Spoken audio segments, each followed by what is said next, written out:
Hello मेरे प्यारे बच्चों, क्या हाल चाल। बढ़िया सब। आई होप आप सभी अच्छे होंगे और आपकी तैयारी भी बेहतर चल रही होगी। तो आपकी तैयारी में चार चांद लगाने के लिए आज हम एक और शानदार क्लास लेकर के आए हैं। आज के इस वीडियो में बच्चों हम इंग्लिश के क्वेश्चन पेपर के सेक्शन ए व बी को बहुत ही सिंपल तरीके से देखने वाले हैं। आपको बता दें बच्चों, इंग्लिश के पेपर में जो सेक्शन ए और बी होगा इन पर काफी दारोमदार होता है। कहने का मतलब यह है सेक्शन ए और बी यही गड़बड़ हो गए ना, आपके बहुत ज्यादा नंबर कम हो जाएंगे। बहुत ज्यादा का मतलब बहुत ज्यादा, वो इसलिए क्योंकि इन्हीं दो क्वेश्चन मतलब इन्हीं दो सेक्शन में आपको 35 नंबर के क्वेश्चन पूछे जाएंगे। सेक्शन ए के अंतर्गत एक ही क्वेश्चन होगा 15 नंबर का और सेक्शन बी के अंतर्गत आपके 10-10 नंबर के क्वेश्चन होंगे, जो भी हम आप भाई आगे देखेंगे। क्लियर। तो इसलिए भाई ये जो सेक्शन होते हैं ए और बी, इन पर फोकस करना है बच्चों, क्योंकि सेक्शन ए एक ऐसा सेक्शन होता है जो आपको दिख रहा है। इसमें ना कोई आपका यार ना कोई दोस्त मदद करेगा, ना कोई टीचर हेल्प कर सकते हैं, और ना तो इसका आंसर किसी क्वेश्चन बैंक में मिलेगा। कहने का मतलब इतना है कि ये आपके प्रैक्टिस पर निर्भर करता है, और ये क्वेश्चन ही इसलिए होता है कि भाई वो आपके आईक्यू लेवल को जांचते हैं कि भाई आपके सोचने समझने की क्षमता कितनी ज्यादा है, कि आप किस तरह से कोई पैसेज दिया गया है उससे संबंधित जो क्वेश्चन है वो कैसे लिख सकते हैं। इसलिए बच्चों ये क्वेश्चन तो सिर्फ और सिर्फ आपको ही करना है, कोई आपकी हेल्प नहीं करेगा। बट डोंट वरी, हम आपकी हेल्प करने के लिए तैयार हैं। ठीक, तो ये जानिए बच्चों, सेक्शन ए और बी ये बहुत ही ज्यादा इंपॉर्टेंट है। ये सेक्शन बहुत ही ज्यादा बच्चों को परेशान भी करते हैं, बट डोंट वरी, हम हैं तो काहे का परेशान होना, बिल्कुल नहीं होने देंगे। तो चलिए देख लेते हैं बच्चों। सबसे पहला क्वेश्चन पेपर में आपका सेक्शन ए होगा, रीडिंग इसको बोलेंगे। जो सेक्शन ए होगा रीडिंग, कहने का अर्थ यह है कि एक अनसीन पैसेज होगा और इससे रिलेटेड आपके 5 क्वेश्चन होंगे, और प्रत्येक क्वेश्चन बच्चों 3-3 नंबर का होगा। 3 नंबर का ये, 3 नंबर का, 3 नंबर 3, तो 4-3 12 नंबर की ये हो गए, और एक नंबर कंप्रीहेंशन का होगा, मतलब सॉरी वोकैबुलरी के हो गए। ठीक, तो इस तरह से आपके 12 और 3 15 नंबर मिलेंगे। भाई 15 नंबर बहुत ज्यादा होते हैं आपके मार्क को इंक्रीज करने में, आपके परसेंटेज को बनाने में। इसलिए बच्चों इन पर तो भाई बहुत ज्यादा काम करना नहीं है, लेकिन हाँ इतना जरूर है कि कुछ आपको भाई दिमाग लगाना है, कुछ आपको स्मार्ट वर्क करना है, जिसकी मदद से आप इसको बहुत ही सिंपल तरीके से सॉल्व कर सकते हो, और उसी बारे में आज हम बात करेंगे। तो देख लेते हैं सेक्शन ए। तो सेक्शन ए होगा बच्चों कि रीड द पैसेज केयरफुली, बोलेगा कि इस पैसेज को केयरफुली सावधानी पूर्वक पढ़िए और इससे रिलेटेड जो भी क्वेश्चन है उनका आंसर दीजिए। तो सबसे पहला भी काम ही यही करना है, इसमें बहुत ज्यादा स्ट्रेस नहीं लेना रसगुल्लों, बहुत ही सावधानी पूर्वक 1 बार 2 बार आपको इस पैसेज को पढ़ना है। ठीक, 1-2 बार पढ़ेंगे, जरूरी नहीं कि आपको अर्थ निकालना आए, लेकिन हाँ इतना तो नॉलेज हो जाएगा कि भाई कौन सा इस क्वेश्चन में क्या पूछ रहा है और इससे मिलता जुलता इसमें कोई वर्ड दिख रहा है क्या, उसी की मदद से आप कर सकते हो। तो चलिए इसको देख लेते हैं बच्चों। सबसे पहले आपको दिख रहा है कि एक सेक्शन ए में एक पैसेज दिया है। क्लियर, ये आया हुआ हालांकि क्वेश्चन है। ठीक, देखिए इसमें कह रहा है कि men's life is not measured by the number of days. Men's life यानी व्यक्ति का जो जीवन है बच्चों, इज नॉट मेजर्ड, मापा नहीं जा सकता, द नंबर ऑफ डेज यानी दिनों में, मंथ्स महीनों में, ईयर्स सालों में, दैट ही हैज लिव्ड जो उसने जिया है। यानी व्यक्ति का जीवन उसके द्वारा जिए गए दिनों, महीनों या सालों में मापा नहीं जा सकता है। आगे कह रहा है कि बट बाई द डीड्स, बल्कि कर्मों के द्वारा, ही हैज डन जो उसने किए हैं, एंड बाई द अचीवमेंट और उपलब्धियों के द्वारा, ही हैज मेड जो उसने बनाई है या जो उसने पाई है। ठीक, क्या कह रहा कि व्यक्ति का जीवन उसके द्वारा जिए गए दिनों, महीनों या सालों से नहीं मापा जा सकता, बल्कि जो उसके जीवन का मापन है वो कौन करता है? ठीक, उसके कर्म करते हैं और उसके द्वारा पाई गई उपलब्धियां करते हैं। ठीक भाई, आप भले ही कितना साल जी लो, दुनिया नहीं, आपको दुनिया याद ही नहीं करेगी, है ना, जब तक आपके कर्म अच्छे नहीं होंगे और जब तक कि आप उपलब्धि नहीं हासिल करोगे। भाई लाइफ में बहुत ज्यादा अचीवमेंट आप हासिल कर लेंगे तो दुनिया में इंट्रोडक्शन देने की जरूरत ही नहीं है। ठीक है ना, वो चीज। आगे कह रहा है बच्चों कि what is the real significance, मतलब जो वास्तविक महत्व है क्या है इन लाइफ जीवन में, इज नॉट क्वांटिटी, क्वांटिटी बोले तो मात्रा नहीं है, जीवन का जो वास्तविक महत्व है वो मात्रा नहीं है, but the quality of experience, बल्कि क्या है कि अनुभव की गुणवत्ता है। ठीक, क्वालिटी यानी गुणवत्ता ऑफ एक्सपीरियंस, अनुभव की गुणवत्ता है। आगे कह रहा है कि ए शॉर्ट लाइफ डिवोटेड यानी समर्पित है टू नोबेल, कह रहा है कि endeavours is far more valuable than a long life. ये कह रहा है कि ए शॉर्ट लाइफ, एक छोटा जीवन, डिवोटेड का मतलब समर्पित, टू नोबेल एंडव्यूअर्स का मतलब होता है सज्जनता पूर्वक किए गए काम, इज मोर वैल्यूएबल ज्यादा महत्वपूर्ण है, ठीक है ना, या अधिक मूल्यवान है, अधिक उपयोगी है, देन ए लॉन्ग लाइफ, एक लंबे समय या एक लंबे मतलब वही चीज टाइम की अपेक्षा, ओवर ए 100 ईयर्स, सैकड़ों वर्ष स्पेंट माने व्यतीत किए गए इन ट्राइबल परस्यूट्स का मतलब तुच्छ कर्मों में। ध्यान से समझिए क्या बोल रहा है, कह रहा है कि बच्चों a short life devoted a noble endeavours का मतलब होता है कि सज्जन पूर्वक कार्य, ठीक, यह सज्जनता पूर्वक किए गए कर्म। तो यही कह रहा है कि एक मतलब सज्जनता पूर्वक किए गए कर्म को समर्पित एक छोटा जीवन, वो क्या है, अत्यधिक वैल्यूएबल है, अत्यधिक मूल्यवान है, किसकी अपेक्षा, कह रहा है कि सैकड़ों वर्ष यानी तुच्छ कामों में बिताए गए सैकड़ों वर्ष की अपेक्षा। कुछ समझ में आया क्या बोल रहा है? ये कह रहा है कि आप भले ही सैकड़ों साल जी लो, आप सैकड़ों साल जी लो, और वो सैकड़ों साल आपने जो सैकड़ों वर्ष व्यतीत किए, आप मान लेते हो वो समय एकदम तुच्छ कार्य में, एकदम मतलब कहते हैं ना कि देखिए ट्राइबल परस्यूट्स का मतलब होता है तुच्छ कर्म। तुच्छ कर्म का मतलब दुनिया भर के फालतू के काम है ना, किसी को मारना, गाली देना, किसी की बुराई करना, किसी को सताना, ये चीज करना। तो कह रहा है कि भले आप सैकड़ों वर्ष ऐसे तुच्छ काम में बिता देते हैं, लेकिन ये उपयोगी नहीं है, बल्कि एक छोटा सा ही जीवन हो, कोई आए बस 1 महीनों के लिए रहे और उस 1 महीने में उसने पूरा दुनिया बदल दिया, यानी लोगों की सेवा किया, हर एक व्यक्ति की मदद किया, ये चीज होता है। तो वही चीज कह रहा है कि a short life devoted to noble endeavours, devoted का मतलब समर्पित, नोबेल एंडव्यूअर्स का मतलब होता है सज्जनता पूर्वक किए गए काम। ठीक, नोबेल का मतलब होते नोबेल मतलब एंडव्यूअर्स का मतलब ही होता है कि अच्छे कर्म, नेक कर्म, इतना याद रखना बस। तो यही कह रहा है कि नेक कर्म को समर्पित एक छोटा जीवन, नेक कर्म को समर्पित एक छोटा जीवन सैकड़ों वर्ष तुच्छ काम में बिताए गए लंबे समय की अपेक्षा अधिक मूल्यवान है। कुछ समझ में आया? अब यही समझ में आ रहा है बच्चों, ये मतलब क्या कह रहा था कि कह रहा है कि एक मतलब नेक काम में समर्पित एक छोटा सा जो जीवन है वो सैकड़ों वर्ष तुच्छ कामों में बिताए गए लंबे समय की अपेक्षा ज्यादा मूल्यवान है, यानी उसका मोल ज्यादा है। आप सैकड़ों साल तुच्छ कामों में बिता दो, उसका कोई मोल नहीं। आप एक छोटा सा जीवन किसी नेक काम में लगा दो, वही सब कुछ है। क्लियर? चलिए आगे कह रहा है, फिर आगे कह रहा है बच्चों कि we live in deed not in years, हम कर्मों में जीते हैं, सालों में नहीं।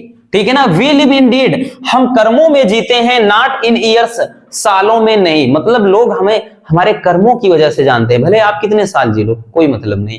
आगे कह रहा है कि नोबल डीड्स, नेक कर्म, स्प्लेंडिड आइडिया, शानदार विचार एंड फाइन सेंटीमेंट्स, अच्छी भावनाएं, कह रहा है कि constitute the real glory of character, यानी चरित्र के वास्तविक शान को निखारती हैं या बनाते हैं। कौन कौन?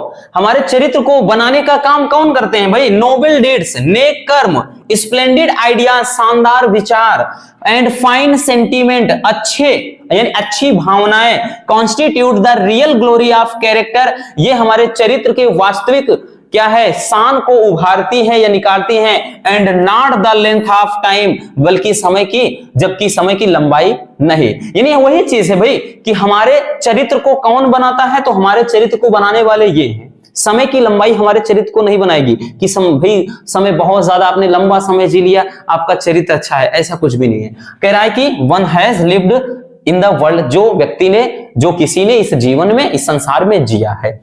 कह रहा है कि अच्छे कर्म, नेक कर्म और शानदार विचार, अच्छी भावनाएं ही चरित्र के वास्तविक शान को उभारती हैं, ना कि समय की लंबाई जो किसी ने इस संसार में जिया है। अब तो समझ में आ गया। चलिए देखते हैं बच्चों, ये आपका पैसेज है। अब इससे रिलेटेड जो भी क्वेश्चन है ना, बहुत सिंपल है, आपको बस थोड़ा सा दिमाग लगाना है। चलिए हम बताते हैं। कह रहा है कि how is men's life measured, कि मैंस लाइफ मेजर्ड का मतलब जो व्यक्ति का जीवन है कैसे मापा जा सकता है। भाई कुछ समझ में आया क्या बोल रहा है बच्चों?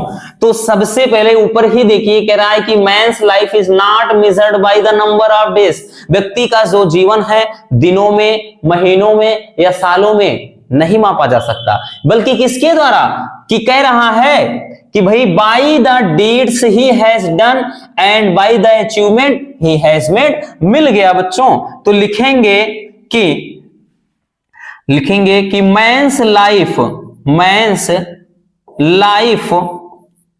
Is measured. पहले इतना लिखेंगे बच्चों, भाई पहले तो यहां से कि मैंस लाइफ पूरा छाप दीजिए। मैंस लाइफ, हमने बोला ना जिस भी टेंस में आपका क्वेश्चन होना चाहिए, आंसर भी वही होना चाहिए, आंसर भी सेम उसी टेंस में होना चाहिए। तो सबसे पहले इतना है कि भाई ये इंट्रोगेटिव था, इसको हटा करके मैंस लाइफ, भाई मैंस लाइफ ये पूरा हो गया, कर्ता समझिए। फिर लगाएंगे इज, फिर लगाएंगे मेजर्ड।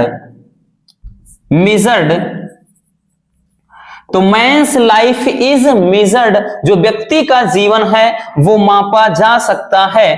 किसमें? कह रहा है बच्चों, यहीं से पूरा छाप दीजिए कि by the deeds he has done and by the achievement he has made. मिल गया ना, आंसर मिल गया। तो यानी यहां से हम क्या लिखेंगे? ये लिखेंगे बच्चों कि बाय द डीड्स ये he has made, by the deeds he has made और by the achievement he has, ठीक, ही हैज मेड, सॉरी यहां डन है, ही हैज डन और by the achievement he has made. तो यहां तक यानी मेड तक इसका आंसर हो गया।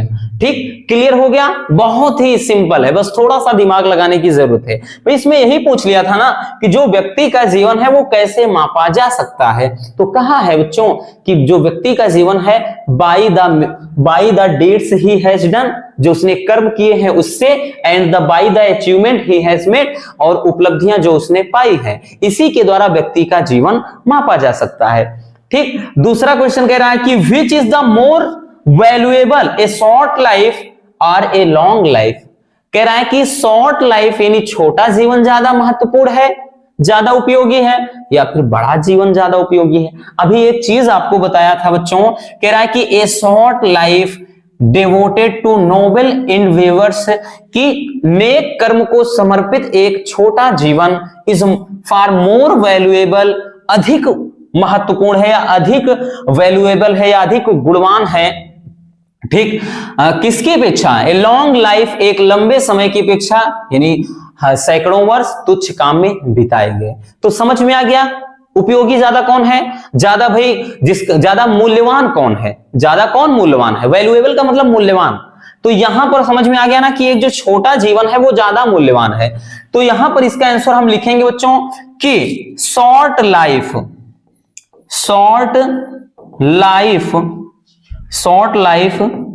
इज मोर वैल्यूएबल, उसके बाद वही चीज देन ए लॉन्ग लाइफ, इतना लिख देंगे बस। ठीक, यही कि शॉर्ट, कहां गया भाई, कि short life is more valuable than a long life, कि जो छोटा जीवन है वो लॉन्ग लाइफ, ठीक है ना, जो शॉर्ट लाइफ है वो लॉन्ग लाइफ की अपेक्षा अत्यधिक क्या है? वैल्यूएबल है, मूल्यवान है। ठीक, तो इसका भी हो गया बच्चों। अगला कह रहा है कि what should man prefer to do in life, कि व्यक्ति को जीवन में क्या करने पर जोर देना चाहिए, क्या करना चाहिए। भाई अभी एक चीज कहा है ना बच्चों कि हर जगह नेक कर्म की बात बोल रहा है। इस वाले क्वेश्चन का आंसर थोड़ा अपने से दिमाग लगा कर लिखना है, इसका आंसर कहीं मिलेगा नहीं कि भाई व्हाट शुड मैन प्रीफर वगैरह तो कहीं है नहीं। तो कह रहा है कि व्हाट शुड मैन प्रीफर इन, कह रहा टू डू इन लाइफ, कि व्यक्ति को जीवन में क्या करने पर महत्व देना चाहिए, क्या करना चाहिए। भाई किसके बारे में, हर जगह तो बात कर रहा है डीड्स, नेक कर्मों के बारे में बात कर रहा है। फिर आगे आया, फिर नोबल एंडेवर्स का मतलब नेक कर्म, अच्छे काम। फिर यहां पर नोबल डीड्स दे दिया, अच्छे काम। तो मतलब हर जगह बच्चों कर्म के ही बारे में बात कर रहा है। तो हम इसको लिखेंगे कि मैन शुड, भाई इंट्रोगेटिव हटाकर लिखेंगे कि man should prefer, man should prefer to do good deeds, good deeds in life, in life. बस हो गया आंसर बच्चों कि man should prefer to do good deeds in life, कि व्यक्ति को जीवन में अच्छे कर्म करने पर क्या करना, जोर देना चाहिए। ठीक, आगे चलिए देखते हैं आगे क्या कह रहा है। अगला क्वेश्चन है कि व्हाट मेड कैरेक्टर ग्लोरियस, कि हमारे चरित्र को भव्य कौन बनाता है। तो रसगुल्लो इसका आंसर भाई ऐसे सीधा सीधा पूरा ऊपर ही दिखाई पड़ रहा है बच्चों। ये कह रहा है कि भाई noble deeds, splendid ideas and fine sentiment. इतना लिखने के बाद, इतना लिखने के बाद आप जहां पर व्हाट है, गौर से समझिएगा कि जहां पर ये व्हाट है बच्चों, वहां पर आप ये तीनों लिख दीजिए और कुछ नहीं करना। लिखेंगे कि नोबल डीड, फिर splendid ideas and fine sentiments, फिर अब यस नहीं रहेगा क्योंकि भाई ये तीन हो गए। ठीक, यह समझ में आया। क्या लिखेंगे कि noble deeds, splendid ideas and fine sentiment make character glorious. बस खत्म कहानी। अब चलिए, यही जो नीचे के तीन हैं ये बच्चों को ज्यादा परेशान करता है, बट डोंट वरी भाई, परेशान हम होने देंगे नहीं, बिल्कुल नहीं होने देंगे। आगे इसमें कह रहा है, ई वाले में देखिए तीन क्वेश्चन है, तो कह रहा है कि which word in the passage means importance. Importance का मतलब होता है महत्व, तो और किसके मतलब होता है महत्व। ठीक, वो हालांकि इसका जो आंसर होगा पैसेज में ही रहेगा बच्चों, और किसके मतलब महत्व होता है, तो गौर से समझिएगा, सिग्निफिकेंस। ठीक, तो लिख देंगे इसमें आंसर क्या लिखेंगे, तो लिखेंगे बच्चों सिग्निफिकेंस। सिग्निफिकेंस, सिग्निफिकेंस का मतलब हो गया महत्व। क्लियर। चलिए अब दूसरा क्या कह रहा है, दूसरा कह रहा है कि what is the meant by noble endeavours. Noble endeavours का मतलब हमने बताया ना, वही नेक कर्म। तो इसका मतलब होता है बच्चों गुड डीड्स, गुड डीड्स, नेक कर्म या अच्छे कर्म। ठीक, अगला कह रहा है कि what is the difference between indeed and in deed. दोनों देखिए एक जैसे हैं, लेकिन इन डीड का मतलब क्या है और इन डीड का मतलब क्या है। तो चलिए देखते हैं इसको। देखिए बच्चों, इन डीड का मतलब होता है, देखिए इन डीड का मतलब होता है, इन डीड का मतलब वास्तव में, वास्तव का मतलब क्या है, रियल। ठीक, तो इंडीड का मतलब होता है, इंडीड का मतलब रियली, रियली। ठीक, रियली का मतलब वास्तव में, तो इंडीड का मतलब वास्तव में हो जाएगा। और इनडीड का मतलब कंडीशन ऑफ नीड, इसको लिखेंगे कि कंडीशन, दूसरे वाले का condition, condition of need. Need का मतलब जरूरत। ठीक, एक परेशानी समझ सकते हैं, कंडीशन ऑफ नीड समथिंग्स, किसी भी वस्तु की जो जरूरत की स्थिति होती है उसको इन डीड बोला जाता है। और इंडीड मिलाकर जब बोलते हैं, इंडीड का मतलब होता है वास्तव में, वास्तव में मतलब यह रियली हो गया। क्लियर। तो इस तरह से बच्चों आपका एक अनसीन पैसेज होगा, और आपने देखा इसमें हमें ज्यादा कुछ करना नहीं पड़ा। हमने क्या किया बच्चों, ध्यान से पहले पैसेज को पढ़ लिया, उसके बाद जो भी आपके ये क्वेश्चन दिए गए हैं रसगुल्लों, हमने क्या किया, उन क्वेश्चन को आराम से इसी में ढूंढ लिया। क्लियर हो गया। चलिए तो इसको स्क्रीनशॉट कर लीजिए अगर करना हो, वैसे कोई जरूरत तो है नहीं बच्चों, लेकिन फिर भी अगर करना है तो कर लीजिए। फिर हम देखते हैं जो सबसे मजेदार है सेक्शन बी। सेक्शन बी ही सबसे लाजवाब होता है। क्लियर। चलिए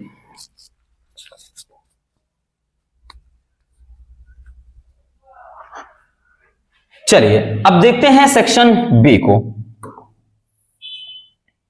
सेक्शन बी में बच्चों होगा आपका राइटिंग, ठीक है ना, उसमें रीडिंग था, ये राइटिंग है, ठीक। अब राइटिंग लिखने वाला, अब देखिए इसमें पहला क्वेश्चन जो होगा वो क्या होगा आपका आर्टिकल, ठीक, आर्टिकल होगा।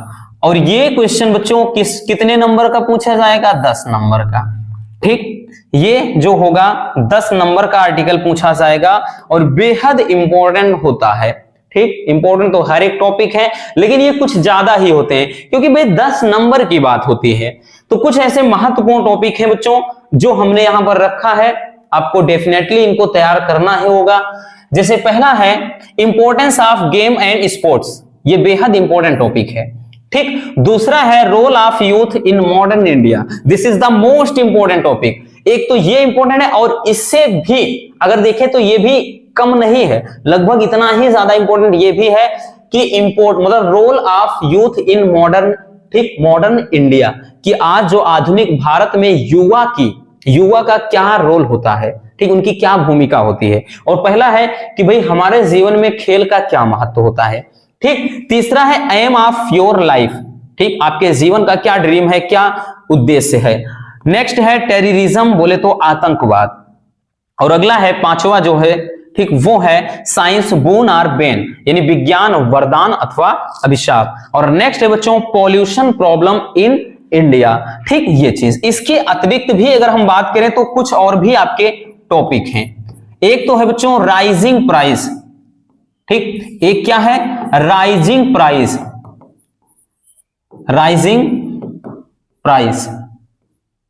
ठीक, राइजिंग प्राइसेस बोलते हैं कि मतलब बढ़ती हुई कीमतें, ये जिसको महंगाई सीधे शब्द में बोलेंगे तो महंगाई। इसके अलावा एक और है कि प्लेस ऑफ मदर, ठीक, place of mother in home,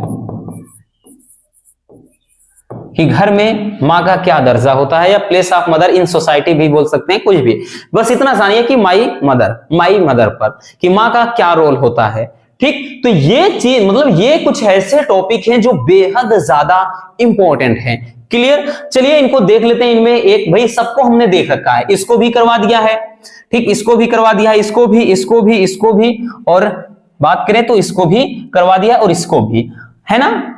इन सबको हमने देख रखा है, लेकिन एक नहीं करवाया है, वो ये है बच्चों आपका ये वाला टॉपिक, ठीक। इसके लिए बहुत सारे बच्चे कमेंट भी कर रहे थे, तो चलिए इसको देख लेते हैं किस तरह से आपको आर्टिकल लिखना है। और एक चीज बेहद जरूरी चीज वो ये है बच्चों कि आपको जितना कहा जाए उतना। बहुत सारे बच्चे बोलते हैं सर आप इतना बताएंगे क्या नंबर मिलेगा, अरे काहे नहीं मिलेगा, क्या ये वहां पर गरबा खेलने के लिए देता है, क्या आप जाओ झूमो केवल, अरे नहीं, काहे का देता है भाई। 100 से 150 वर्ड्स अगर बोल रहा है बच्चों तो इसका कोई तो मतलब होगा, मतलब यही होगा कि भाई इतना जितना कहा गया उतने में लिखिए, ज्यादा और स्मार्ट बनोगे बाकी क्वेश्चन छूट जाएंगे, फिर वही होगा मुंह बनाकर चले आओगे। तो जितना कहा जाए केवल उतना करो, है ना, फालतू का दिमाग क्यों लगाते हो भाई, वो चूतिया थोड़ी होते हैं कि उतना दे रहे हैं, ठीक, कुछ समझ कर दिया जा रहा है तो आपका क्या जाता है। आप कमेंट करते हो कि सर इतने कम मतलब शब्दों में लिखेंगे क्या नंबर मिलेगा, अरे काहे नहीं मिलेगा, वो खुद बोल रहा है तो नंबर काहे नहीं मिलेगा,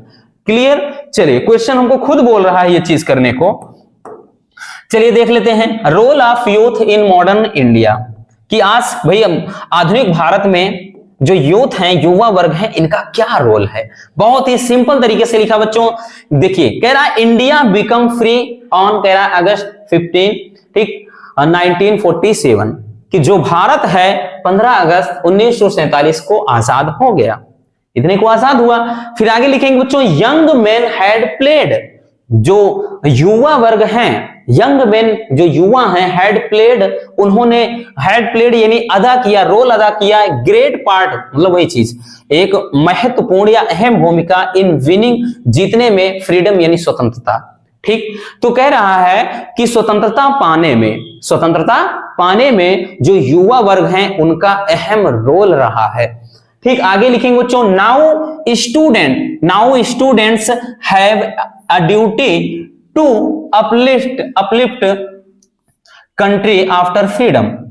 देखिए बोल रहा है नाउ स्टूडेंट्स, लेकिन अब जो स्टूडेंट्स हैं यानी छात्र हैं, हैव ए ड्यूटी, उनकी ये ड्यूटी है, जिम्मेदारी है, टू अपलिफ्ट मतलब उठाने की, द कंट्री मतलब देश को, आफ्टर फ्रीडम यानी स्वतंत्रता के बाद। अब क्या है भाई, जिनको जो करना था वो तो कर गए, जो वीर पुरुष थे, ठीक, जिन भी युवाओं ने देश के लिए, देश को आजाद कराने में अपना योगदान दिया, बलिदान दिया, उनका तो हो गया, उन्होंने जो करना था देश को आजाद करा के चले गए, ठीक है ना, वो दुनिया से अलविदा हो गए। फिर अब वही चीज कह रहा है कि अब जो स्टूडेंट्स हैं उनकी जिम्मेदारी है कि इस मतलब उनकी जिम्मेदारी है कि भाई इस देश को ऊंचाई पर ले जाएं आफ्टर फ्रीडम यानी स्वतंत्रता के बाद। आगे लिखेंगे बच्चों कि स्टूडेंट्स ऑफ टुडे, आज के जो छात्र हैं, are the citizen of tomorrow, ये भावी क्या हैं, ये भावी नागरिक हैं, बोले तो भविष्य के फ्यूचर हैं, इतना याद रखिए। क्लियर, कह रहा है कि जो आज के ये स्टूडेंट हैं, आज के जो छात्र हैं, वो कल के क्या हैं, फ्यूचर हैं, यानी कल आने वाले समय में ये देश को चलाने वाले भविष्य होते हैं, यानी देश के मतलब आने वाले समय के एक नागरिक होंगे। क्लियर, आगे कह रहा है कि they will be the future जजेस, वो क्या है, भविष्य में भाई कोई जज होगा, वर्कर्स कोई वर्कर होगा, एडमिनिस्ट्रेटर कोई एडमिनिस्ट्रेटर होगा, कोई लेजिस्लेटर्स होगा, ठीक है ना। आगे कह रहा है कि हाँ इतना हो गया, कह रहा है कि दे विल बी, वो होंगे कौन, जो आज छात्र हैं, जैसे आप लोग हैं, तो आप लोग जो हैं उनमें से भाई कोई भविष्य में जज बनेगा, तो कोई वर्कर्स बनेगा, तो कोई एडमिनिस्ट्रेटर बनेगा, तो कोई लेजिस्लेटर्स बनेगा, ये सभी आप भविष्य में बनोगे। आगे कह रहा है बच्चों की to become a perfect citizen, एक परफेक्ट सिटीजन बनने के लिए स्टूडेंट्स शुड स्टडी हार्ड, जो स्टूडेंट्स हैं उनको कठिन परिश्रम करना होगा, यानी मेहनत के साथ पढ़ाई करनी होगी, एंड सिंसियरली और ईमानदारी के साथ, ठीक। जो भाई ऐसे छात्र यानी इस तरह के जो सिटीजन है, एक परफेक्ट सिटीजन बनने के लिए स्टूडेंट्स को क्या है, कठिन, ठीक है ना। देखिए स्टडी हार्ड का मतलब बहुत कठिन परिश्रम करना होगा, एंड सिंसियरली और ईमानदारी के साथ भी मेहनत करना होगा। आगे कह रहा है कि they should not waste their time in politics, उन्हें राजनीति में अपना समय व्यर्थ नहीं करना चाहिए। राजनीति का मतलब ये है भाई, अब राजनीति का अर्थ ये होता है कि कोई भी मुद्दा हो फालतू का आप उलझ जाओ, जरूरी नहीं आप नेता बन जाओ तभी राजनीति। राजनीति का मतलब फालतू के कामों में, फालतू की बातों में, किसी से बेवजह का उलझ जाना, ठीक, ये वो कर देगा, वो ये कर देगा, मैं ये कर दूंगा, मैं वो कर दूंगा, ठीक, ये पार्टी वो कर देगी, वो पार्टी ये कर देगी, ऐसा कुछ नहीं है, सब फालतू की कामें हैं। तो यही चीज कह रहा है कि बच्चों कि they should not waste their time in politics, कि उन्हें अपना जो समय है वो पॉलिटी में यानी राजनीति में व्यर्थ नहीं करना चाहिए। आगे लिखा है बच्चों कि discipline is a very important factor of life, जो अनुशासन है वो जीवन का एक महत्वपूर्ण फैक्टर है, एक महत्वपूर्ण कारक है। आगे लिखना है कि गुड हेल्थ यानी जो गुड हेल्थ अच्छा स्वास्थ्य is also very necessary to students, जो स्टूडेंट्स हैं उनके लिए एक अच्छा स्वास्थ्य भी बहुत ही ज्यादा मायने रखेगा। भाई वैसे भी जाहिर सी बात है, स्वास्थ्य ही सब कुछ होता है, बीमार पड़ गए पूरा का पूरा बेकार हो गया सिस्टम ही। वही चीज बोल रहा है बच्चों कि good health is also very necessary to student, कि अच्छा स्वास्थ्य क्या है जीवन के लिए बहुत ही ज्यादा मतलब स्टूडेंट के लिए बहुत ही आवश्यक है। Students should be healthy in mind, कि जो स्टूडेंट हैं उनको स्वस्थ होना चाहिए माइंड मानसिक रूप से भी, एंड बॉडी और शारीरिक रूप से भी, यानी जो स्टूडेंट्स हैं उन्हें मानसिक और शारीरिक दोनों रूप से क्या है स्वस्थ होना चाहिए या स्वस्थ होना होगा। विदाउट गुड हेल्थ, बिना अच्छे स्वास्थ्य के our future citizen will become weak, कह रहा है कि बिना अच्छे स्वास्थ्य के जो हमारे आवर फ्यूचर सिटीजन, जो हमारे भविष्य के इन जो भावी नागरिक हैं, जो भविष्य के नागरिक हैं, विल बिकम वीक, वो कमजोर पड़ जाएंगे। इसीलिए भाई खाओ पियो जम के और भी पढ़ाई भी करो जम के, फोड़ दो, अब की बार फोड़ दो भाई 90+, क्योंकि यही आज जो आपका समय है यही कल का आपका भविष्य तय करेगा बच्चों। क्लियर, आज की जो पढ़ाई है कल आपका भविष्य तय कर देगी। इसीलिए कह रहा है कि विदाउट गुड हेल्थ, बिना अच्छे स्वास्थ्य के जो हमारे भावी सिटीजन हैं, जो भविष्य के नागरिक हैं, वो कमजोर पड़ जाएंगे। आगे लिखेंगे बच्चों कि the country then can not progress, the country then तब देश क्या है, कैन नॉट प्रोग्रेस तरक्की नहीं कर सकता है, तब भाई ये जो देश है वो तरक्की नहीं कर सकता है। बात कुछ दिमाग में घुसा? चलिए पहले इसको स्क्रीनशॉट कर लीजिए, आगे कुछ और भी पार्ट है उसको भी हम देख लेते हैं। चलिए बच्चों अब आगे थोड़ा लिखना है और भी, देखिए आगे लिखेंगे बच्चों, ध्यान से देखिए, आगे लिखेंगे कि बाय डूइंग सोशल सर्विस, ठीक है, सोशल सर्विस यानी समाज सेवा करके स्टूडेंट्स में come in the contact with common man, कह रहा है कि समाज सेवा के द्वारा या समाज सेवा करके जो स्टूडेंट हैं वो आम लोगों के संपर्क में आ सकते हैं या आ जाएंगे। ठीक भाई, सोशल आपको जो भी टाइम मिलता है उसमें समाज सेवा थोड़ा कर दीजिए, आप लोगों से तालमेल भी अच्छा हो जाएगा। वही चीज कह रहा है कि बाय डूइंग सोशल सर्विस, कि सामाजिक सेवा करके स्टूडेंट क्या है, सामान्य लोगों के संपर्क में आ सकते हैं। दे विल नो, देखिए कह रहा है कि they will know their problems, वे उनकी समस्याओं को जान जाएंगे। भाई जब इस तरह से लोगों से घुले मिले रहेंगे उनकी समस्याओं को जानेंगे, तो वही कह रहा है कि they will know their problems, वे उनकी समस्याओं को जान जाएंगे। फॉर दिस, इसके लिए students must have find time for social service after study hours, इसके लिए कह रहा है कि student must have find time for social service, इसके लिए स्टूडेंट को सोशल सर्विस के लिए क्या है, समय निकालना होगा। आफ्टर स्टडी हावर्स, पढ़ाई के बाद, आप जब घंटों घंटों की पढ़ाई करो उसके बाद आपको थोड़ा सा वक्त समाज सेवा के लिए निकालना होगा, तभी ये चीज हो पाएगा। ठीक, आगे लिखेंगे बच्चों कि the students should go the near by villages, कि जो छात्र हैं उनको क्या है, पास के गांव में जाना चाहिए। और दे कैन टीच देम, वे उनको पढ़ा सकते हैं या बता सकते हैं डिसिप्लिन, अनुशासन को। दे कैन एक्सप्लेन देम, वो उनको क्या है, एक्सप्लेन कर सकते हैं द एविल्स यानी बुराइयों के ऑफ सोसाइटी, समाज की। और वे क्या है, उन्हें समाज की बुराइयों के बारे में भी बता सकते हैं। ठीक, यानी पढ़ाई करने के बाद थोड़ा वक्त मिले, गांव में चले जाइए, लोगों से थोड़ा बातें करिए, उनसे रूबरू होइए, फिर उनको अनुशासन के बारे में आप बता सकते हैं, थोड़ा पढ़ा भी सकते हैं। और साथ ही साथ फिर क्या कर सकते हैं कि they can explain them evils of society, और उन्हें समाज में बुराइयों, भाई समाज में फैली बुराइयों के बारे में भी आप बता सकते हैं। आगे बच्चों लिखेंगे कि after freedom the students have so many duties to do, कह रहा है कि आफ्टर फ्रीडम, स्वतंत्रता के बाद, स्टूडेंट्स मतलब छात्रों के पास हैव सो मेनी यानी बहुत सारी ड्यूटीज यानी कर्तव्य हैं, टू डू करने को। आप स्वतंत्रता के बाद छात्रों के पास करने के बहुत सारे कर्तव्य हैं, यानी करने के लिए बहुत सारे काम बचे हैं। The future of country will be safe in the right hands of the student, कह रहा है कि द फ्यूचर कंट्री, जो भाई भविष्य का देश, मतलब फ्यूचर का मतलब क्या है, भविष्य।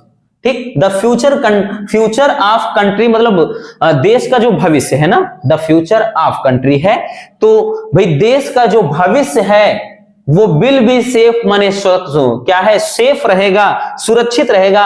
इन द राइट हैंड मतलब सही हाथों में, ऑफ स्टूडेंट माने छात्रों के। ठीक, ये जो देश है भाई, इस देश का जो भविष्य है पूरा, वो छात्रों के सही हाथों में ही सुरक्षित रहेगा। ठीक, अगर युवा सही रहेंगे देश भी सही रहेगा। युवा अगर गांजा फूंक रहे हैं, ठीक है ना, चारों तरफ मौज मस्ती अय्याशी कर रहे हैं, तो देश भी डाउन हो जाएगा। वो चीज कह रहा है। आगे लिखेंगे बच्चों कि सो, इसलिए दे शुड बी ड्यूटीफुल, इसलिए उन्हें क्या है, कर्तव्यनिष्ठ होना चाहिए। डिसिप्लिन का मतलब अनुशासित रहना चाहिए। सिंसियर क्या होना चाहिए बच्चों, उन्हें मतलब अपने काम के प्रति ईमानदारी रहनी चाहिए। एंड हार्ड वर्किंग, और मेहनती होना चाहिए। क्लियर, ये बहुत ही अच्छी बात कही गई है कि सो दे शुड बी ड्यूटीफुल, इसलिए उन्हें क्या है, हमेशा कर्तव्यनिष्ठ रहना चाहिए। ठीक, और कह रहा है डिसिप्लिन, अनुशासित रहना चाहिए। सिंसियर मतलब क्या हमने बताया, सिंसियर का मतलब है कि ईमानदारी उनके अंदर होनी चाहिए। एंड हार्ड वर्किंग, और कठिन परिश्रम, ये सभी भाई अगर रहेगा तो देश समझ लो सुरक्षित है।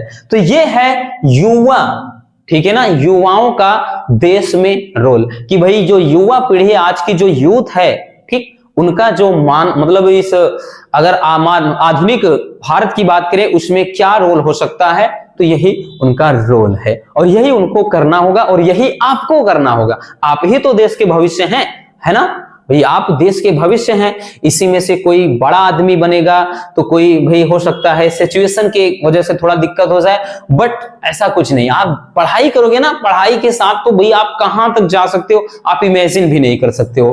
क्लियर? ये कभी मत सोचिएगा कि हम गरीब हैं पढ़ नहीं सकते, नहीं बच्चों, ईमानदारी करिए, पढ़िए, फिर देखिए उसका रस क्या होगा। क्लियर? तो इसको भी स्क्रीनशॉट कर लीजिए। चलिए अब देखते हैं बच्चों आपका सेक्शन बी में जो दूसरा क्वेश्चन होगा। सेक्शन बी में जो दूसरा क्वेश्चन होगा वो होगा आपका लेटर। ठीक, वो दूसरा सेक्शन जो होगा बच्चों वो होगा लेटर का। और लेटर की बात करें तो भाई लेटर भी आपका पूरे के पूरे 10 नंबर में पूछा जाएगा। क्लियर? तो लेटर ये काफी इंपॉर्टेंट लेटर है बच्चों, जो हम लिखाते हैं दोबारा उसको रिपीट नहीं करते हैं, हमारी कोशिश यही होती है। जो ये लेटर है ध्यान से देखना, ये काफी ज्यादा इंपॉर्टेंट है। ठीक, आने के ज्यादा चांसेस हैं। ठीक, इसके आने के ज्यादा चांस है, वो इसलिए पिछले 1-2 साल में इसको पूछा ही नहीं है। क्वेश्चन है कि write a letter to the SP of your district, कह रहा है कि appreciating him to the movement of criminal elements in your area. देखिए इसमें क्या कह रहा है कि आपको एक एसपी साहब को एक लेटर लिखना है, एक पत्र लिखना है। किस मामले में? क्रिमिनल एलिमेंट्स, आपराधिक गतिविधियों के बारे में। ठीक है ना? देखिए एप्रिसिएटिंग कहां गया भाई, हाँ एप्रिशिएटिंग है ऑफ मूवमेंट का मतलब होता है जो गतिविधियां चल रही हैं। आपको एसपी साहब को यानी superintendent of police, superintendent of police को क्या करना है, एक आपको लेटर लिखना है और उन्हें जो भी गतिविधियां हैं और क्रिमिनल, मतलब क्रिमिनल का मतलब क्या है, आपराधिक, जो आपराधिक गतिविधियां हैं उनसे छुटकारा पाने के लिए आपको एक लेटर लिखना है या उनके प्रति उनको सचेत करना है कि भाई हमारे इलाके में बहुत ही ज्यादा अपराध बढ़ रहा है और आप जल्द से जल्द इसको ठीक करिए। ठीक है ना? चलिए किस तरह से लिखेंगे बच्चों, चलिए देख लेते हैं। मैटर समझ में आ गया ना? क्या लिखना है कि एसपी साहब को एक लेटर लिखना है आपराधिक जो गतिविधियां हैं, आपराधिक गतिविधियों को कंट्रोल करने के लिए। क्लियर? देखिए सबसे पहले लिखते क्या है बच्चों, सबसे पहले हमने बताया सेंडर एड्रेस होता है। सबसे पहले सेंडर भेजने वाले का पता। ठीक, सबसे पहले सेंडर एड्रेस लिखेंगे, फिर आपको एक लाइन छोड़ देना है। भाई यहां जगह की कमी थी इसलिए हम लाइन नहीं छोड़ पाए हैं, आपको एक लाइन छोड़ देना है। तो सेंडर एड्रेस यहां रमेश, सुरेश, महेश, दिनेश, गणेश कुछ भी लिख दीजिए या XYZ लिख दो, डोंट वरी, इतना लिखेंगे। फिर उसके बाद मऊ आयमा प्रयागराज, ये मऊ आयमा से हम बिलोंग करते हैं, हमारा जो थाना है वो मऊ आयमा है, इसलिए हमने मऊ आयमा लिख दिया। ठीक, आप कुछ भी लिख सकते हैं जहां से हैं। फिर उसके बाद दूसरा एक लाइन छोड़ने के बाद बच्चों डेट मेंशन करना है। डेट लिख देंगे जैसे 12 अप्रैल 2000 XX ऐसे लिख दिया। फिर आपको एक लाइन छोड़ देना है। फिर आपको रिसीवर एड्रेस, ठीक, यहां पर रिसीवर एड्रेस, रिसीवर का मतलब जो लेटर को रिसीव कर रहा है, कौन रिसीव कर रहा है भाई, एसपी साहब है, लिख सकते थे सुपरिटेंडेंट ऑफ पुलिस प्रयागराज, ठीक, या एसपी ऑफ प्रयागराज, इस तरह से लिख दिया। तो ये आप 3 लिख दिए, ठीक है ना? आपने सेंडर एड्रेस लिखा, फिर डेट, फिर रिसीवर एड्रेस, फिर उसके बाद आपका नंबर आता है भाई सब्जेक्ट। सब्जेक्ट क्या है, हमारा विषय क्या है, to improve law and order. ठीक, कि लॉ एंड ऑर्डर यानी कानून व्यवस्था को क्या करना है, सुधार लाना है, कानून व्यवस्था में सुधार। तो लिखने के बाद फिर लिखेंगे बच्चों रिस्पेक्टेड सर। रिस्पेक्टेड सर लिखने के बाद जस्ट उसी के नीचे, ठीक है ना, यानी आपको शुरुआत तो यहां से करना है, इधर से नहीं। यहां पर हमने बताया ना जगह की कमी होने की वजह से, लेकिन आप कॉमा करिए, जहां कॉमा लगाएंगे जस्ट यहीं से आप शुरू कर दीजिए, ठीक, इसी के नीचे से इधर आप मत आइएगा। क्लियर? चलिए तो लिखेंगे बच्चों किस तरह से, ध्यान से देखिए, एकदम मक्खन है, एकदम हलवा लिखा है। लिखेंगे कि I am a resident of Mau Aima Prayagraj, कि मैं मऊ आयमा प्रयागराज का एक निवासी हूं। I would like to bring your kind attention toward my area, कि मैं आपका ध्यान अपने इलाके की तरफ खींचना चाहूंगा। ठीक, I would like to bring your kind attention, मैं आपका ध्यान खींचना चाहूंगा टूवर्ड माई एरिया, अपने इलाके की तरफ, कि मैं अपने एरिया की तरफ आपका ध्यान खींचना चाहूंगा कि the condition of law and order in my city is going day going down, कहां गया, हाँ, going down day by day. कह रहा है कि the condition of law and order, जो कानून व्यवस्था है इन माई सिटी, हमारे शहर में, is going down. Going down मतलब वो गिरती जा रही है, डे बाय डे, दिन प्रतिदिन। यानी हमारे शहर की जो कानून व्यवस्था है वो दिन प्रतिदिन बिगड़ती जा रही है। आगे लिखेंगे the people are afraid of going out even the day, कि जो लोग हैं वो दिन में भी बाहर जाने से डरते हैं। अब तो जो लोग हैं वो दिन में भी बाहर निकलने से डरते हैं। किस लिए? भाई रास्ते में चल रहा है, कोई मोबाइल छीन ले रहा है, कोई चेन स्नेच कर रहा है, चेन छीन ले रहा है ना। तो कोई भाई क्या है, किसी महिला के पास से जो भी उसमें हार वगैरह होते हैं, कोई चीज, चेन वगैरह या फिर बैग वगैरह जो भी होते हैं वो छीन ले रहा है। तो ये केस बहुत ही ज्यादा, ये सब आम बात हो चुके हैं। वही चीज कह रहा है कि the people are afraid of going out even the day, कि जो लोग हैं वो दिन में भी बाहर निकलने से डरे हुए हैं।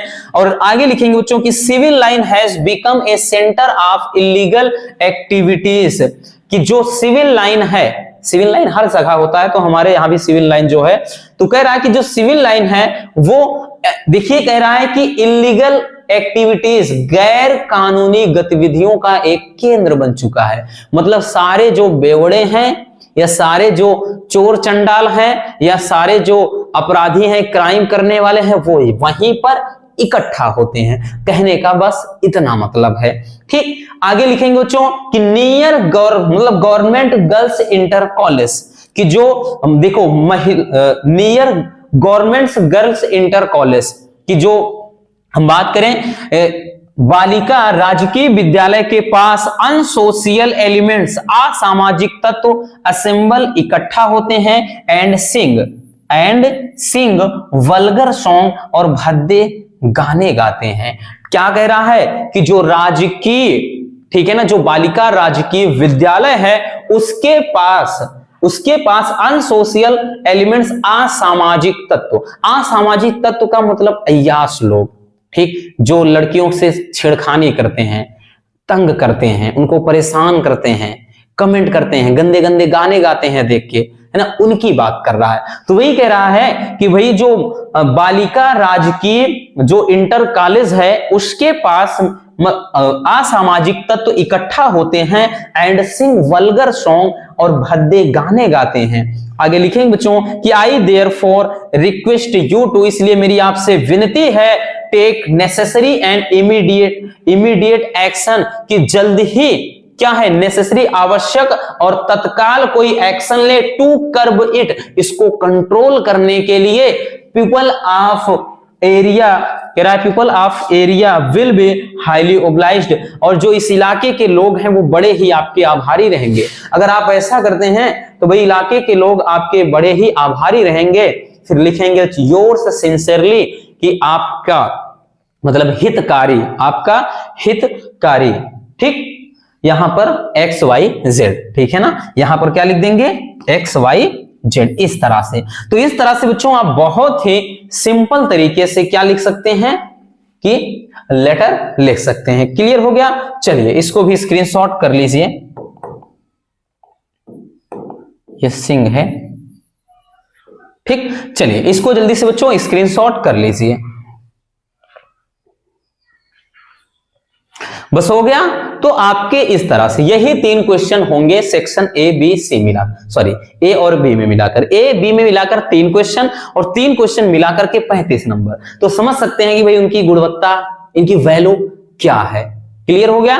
तो बस आज के इस वीडियो में इतना ही। अगर वीडियो पसंद आई हो तो प्यार से एक लाइक कर देना, और नए हैं तो चैनल को सब्सक्राइब जरूर कर लीजिए। मिलते हैं किसी और ऐसे शानदार टॉपिक के साथ। Love you, bye bye, take care. और एक प्यारा सा कमेंट करना बिल्कुल मत भूलिएगा, और जमकर मेहनत करो, अब की बार 90 पार।